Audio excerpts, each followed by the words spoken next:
ખેરગામ તાલુકો અમલમાં આવ્યા બાદ 10 વર્ષે પણ એપીએમસીનો અલગ દરજ્જો પ્રાપ્ત ન થતા ખેરગામ તાલુકા કોંગ્રેસ સમિતિએ મામલતદારને આવેદનપત્ર આપ્યું છે।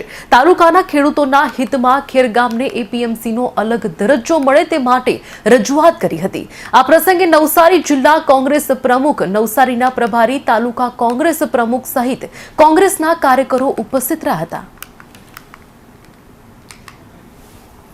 આજરોજ અમે ખેરગામ તાલુકા પ્રમુખ શ્રી સસેનભાઈની આગેવાનીમાં ખેરગામ એપીએમસી છૂટી પાડવા માટેનું આવેદનપત્ર મામલતદારશ્રીને આપ્યું છે।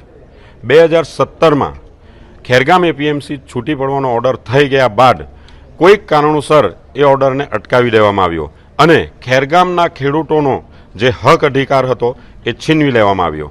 અત્યારે ક્યાંક ને ક્યાંક ભારતીય જનતા પાર્ટીના શાસકો જેઓ ચીખલી એપીએમસીમાં અડ્ડો જમાવીને બેઠા છે, એમણે ખેરગામ એપીએમસીનો લાભ લેવા માટે અહીંના વેપારીઓ અને ખેડૂતોનો અધિકાર છીનવ્યો છે અને ખેરગામ એપીએમસીને ક્યાંક ને ક્યાંક નુકસાન થઈ રહ્યું છે। તો આજે અમે આવેદનપત્ર આપીને ખેરગામ એપીએમસી છૂટી પાડવાની સાથે જિલ્લા રજિસ્ટ્રારને પણ રજૂઆત કરીશું અને ગાંધીનગર ખાતે પણ રજૂઆત કરીશું।